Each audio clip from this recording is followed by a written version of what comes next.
राम राम जी सारियानु। नमस्कार दोस्तों, राधे राधे, जय माता दी। कैसे हैं आप लोग? होप करती हूँ आप सभी अच्छे होंगे। तो ये मेरा इवनिंग रूटीन है जो मैं आज आपके साथ शेयर कर रही हूँ। और शाम के 4:30 बजे का लगभग समय है। तो खाना खाने के बाद हम लोग पीते हैं चाय। और संडे का दिन है तो बच्चे स्कूल ट्यूशन तो नहीं जाएंगे, आज मस्ती घर पे ही करेंगे। तो देखिए यहाँ पर हमने चाय बना दी है और मैं और मेरे हस्बैंड जी और सिद्ध भी है। तो यहाँ पर मैं चाय ले रही हूँ और चाय के साथ मुझे कुछ से थोड़ा बहुत लेना होता है, या तो स्नैक्स अगर घर पे पड़े हैं, या बिस्किट हैं, या फिर कुछ थोड़ा बहुत खाने का जो दोपहर का बचा होता है, चावल वगैरह थोड़े बहुत कटोरी में मैं ले लेती हूँ। खाली चाय नुकसान देती है, तो इसलिए मैं थोड़ा चाय के साथ कुछ ना कुछ लेती ही हूँ। तो जी मैं आपको दिखा रही हूँ सिद्ध और लड्डू का। देखिए मस्ती, इनको पता नहीं क्या सूझी। मतलब जब मैं बोलती हूँ तब तो ये कुछ नहीं बोलते हैं कैमरे के सामने। मैं कहती हूँ चलो बेटा हाय हेलो कर दो, नहीं मतलब अपनी मर्जी से आज इनको पता नहीं क्या सूझ रही। देख सकते हो आप कैसे लिट लिट के ये अपने एक्शन करके दिखा रहा है। आप भी देखिए इसके एक्शन, पता नहीं किस पिक्चर का एक्शन करके दिखा रहा है ये। तो खैर बच्चों की मस्ती तो चलती ही रहती है, बस मैं यहाँ पर थोड़ा कोम वगैरह कर लूँगी। तो देखिए तो अभी मैंने झाड़ू वगैरह लगा दी है, आपने देखा चाय भी ले ली है हमने। हस्बैंड जी अपने काम पर चले गए हैं फैक्ट्री। तो हस्बैंड जी मेरे क्या करते हैं, मतलब हमारा क्या काम है ये किसी दिन फिर मैं जब वहाँ जाऊँगी तब एक वीडियो उसी पे बनाऊँगी। तो फिलहाल बच्चे गए हैं, संडे है तो बच्चे गए हैं दादी बाबा से मिलने के लिए। तो ऐसे ही मतलब सुबह से कह रहे थे मिलने के लिए, तो हस्बैंड जी को समय नहीं था तो अभी वो गए हैं।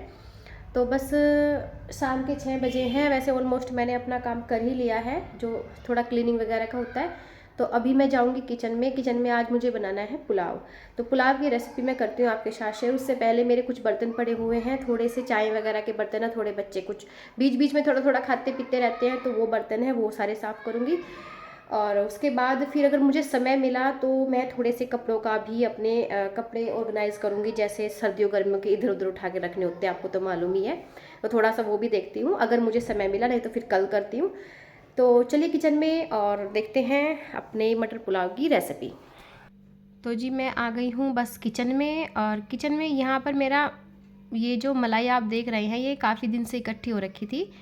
तो आज आफ्टर ऑल मैं इसका घी बना रही हूँ। और घी बनाने से पहले मैंने सुबह के समय ही जब नाश्ता बना रही थी तभी मैंने इसमें 2-3 चम्मच दही की डाल के इसको मैंने ऐसे ही छोड़ दिया था। फिर मेरा घी आसानी से निकल जाता है, 10-15 मिनट भी नहीं लगती। और आप देख सकते हैं कि मैंने इसे थोड़ा चम्मच से घुमाया, अब इसे हाथ से घुमाकर 2-3 मिनट चम्मच से घुमाया, 2-3 मिनट हाथ से घुमाया, और इसकी जो मट्ठा है वो अलग हो गया है और इसका जो मक्खन है वो अलग निकल गया है। तो देखिए आप देख सकते हैं। तो ये मेरा बहुत मुझे इजी लगता है। वैसे तो लोग निकालते होंगे अलग अलग तरीके से मक्खन से घी, पर मेरा यही तरीका है और यही मुझे ईजी लगता है। आप कैसे निकालते हैं तो ये मुझे कमेंट बॉक्स में ज़रूर बताइएगा। तो मेरा यही तरीका है, मैं ऐसे ही घी निकाल लेती हूँ। तो मेरा घी भी इधर, क्योंकि आज मैंने पुलाव बनाना है तो उसमें भी थोड़ा यूज़ करूँगी घी। तो जब तक मेरे बर्तन हैं इनको साफ़ कर लेती हूँ और तब तक इधर मेरा घी भी बनता रहेगा। दोनों चीज़ें मेरी साथ साथ चलती रहेंगी। तो यही रहता है किचन में, जब मैं आ जाती हूँ तो 2-3 काम जो है मेरे इकट्ठे चलते रहते हैं। और एक किसी एक काम को पकड़ के तो आप बैठ नहीं सकते हो, क्योंकि छोटी सी जगह है। आप वहाँ पर अगर कोई एक काम कर रहे हो तो ऐसा नहीं है कि आप कंटिन्यू, रोटी बनाने के अलावा कोई भी ऐसा काम नहीं है जो आप कंटिन्यू कर सकते हैं। तो घी बना रहे हैं तब भी आपको वहाँ पर खड़े रहना पड़ेगा। आप सब्जी बना रहे हैं तो आपको केवल छोंक लगा के सब्जी को तब भी आपको खड़े रहना पड़ेगा। तो सारे काम ऐसे ही हैं। तो केवल रोटी बनाने के बीच आप कोई दूसरा काम नहीं कर सकती हो। तो बस मैं यही करती हूँ कि जब भी मैं कोई चावल सब्जी या कोई ऐसी चीज़ बना रही हूँ तो साथ साथ जो मेरे बर्तन होते हैं वो भी मैं वॉश कर देती हूँ। फिर किचन का स्लैब बार बार वॉश करती रहती हूँ, नीचे जो पोछा लगाना होता है वो लगाती रहती हूँ। और फिर इधर अगर मुझे सब्जी बन रही है तो आटा मैं इधर बना लूँगी। बहुत सारे काम छोटे छोटे मैं साथ साथ करती रहती हूँ। तो मैंने कहा चलो घी भी तभी बन जाएगा जब मेरी क्या कहते हैं पुलाव बनेगा। खिचड़ी, हम लोग इसे खिचड़ी भी बोल लेते हैं, पुलाव बोल लेते हैं, और एक और बोलते हैं, हाँ तहरी भी बोलते हैं। तो कई नाम हैं हमारी खिचड़ी के।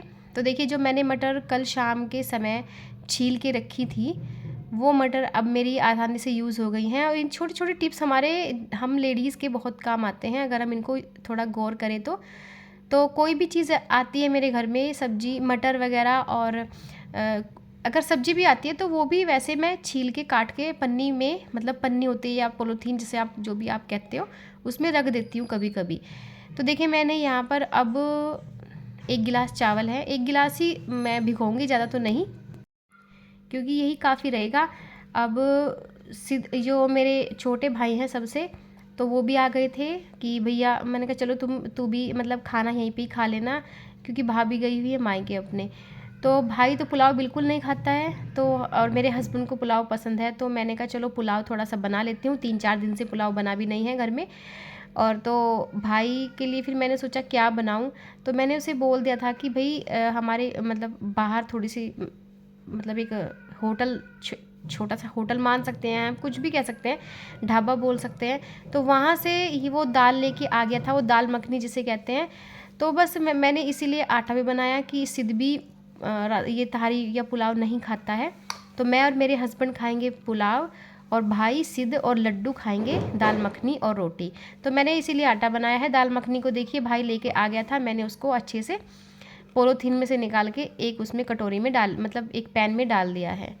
तो यहाँ पर मैं पुलाव कैसे बनाती हूँ तो आप देख ही रहे होंगे। वही चीज़ है कि आप प्याज काट लेते हैं, टमाटर काट लेते हैं, उसके बाद थोड़ा सा मैं सूखे मसाले जैसे आपका दालचीनी, तेज़पत्ता और लौंग इलायची 1-2 इस तरह से ऐड करके मैं अपने पुलाव की रेसिपी, अपना पुलाव बनाती हूँ। अब ये है कि जब पुलाव बनाती हूँ तो घी भी डालती हूँ, इसीलिए मैंने घी को अभी बनाना मतलब सही समझा, तो घी भी बनाना पड़ा मुझे, क्योंकि 2-3 चम्मच जब हमारे पुलाव में घी की चली जाती हैं तो घी पुलाव हमारा और भी टेस्टी हो जाता है। तो इसलिए मैंने 2-3 चम्मच डाली है घी की, और 2-3 चम्मच डाली है मैंने तेल की, इसलिए और फिर उसके बाद थोड़ा सा मैंने आलू भी काटे हैं। सब्जी जो भी है वो भी मैं डाल देती हूँ कभी कभी। फ़िलहाल मेरे पास मटर आलू ही पड़े हुए थे, तो वही मैंने डाल दिए थे अपने पुलाव में। और मैं छोंक में क्या डालती हूँ, छोंक में जीरा और मेथी, मतलब जब हम जीरा तेल डालने के बाद जीरा डालते हैं तो उसके साथ साथ मैं 1/2 टीस्पून मेथी भी डाल देती हूँ, उससे भी हमारी तहारी जो है बहुत टेस्टी बनकर रेडी होती है। तो वही चीज़ मैंने यहाँ पर की है। अब तहारी का जो है मेरा मतलब कंप्लीट, अब 1-2 सीटी आने के बाद फिर इसमें मेरी ये तैयार हो जाएगी। इधर मेरे रोटी भी बन गई है सारी, और आपने देखा मेरा घी भी बनकर रेडी हो गया था। तो यही होता है कि शाम को 2-3 काम होते हैं एक साथ, तो मन करता है करने का। तो देखिए यहाँ पर जितना भी मैंने रोटी बना दी हैं अब, और भाई को पैक करके दे दूँगी, क्योंकि भाई तो घर ही जाके खाएगा, क्योंकि उसको भी 10-11 बजे रोटी खाने की आदत है, तो वो घर ही जाके खाएगा।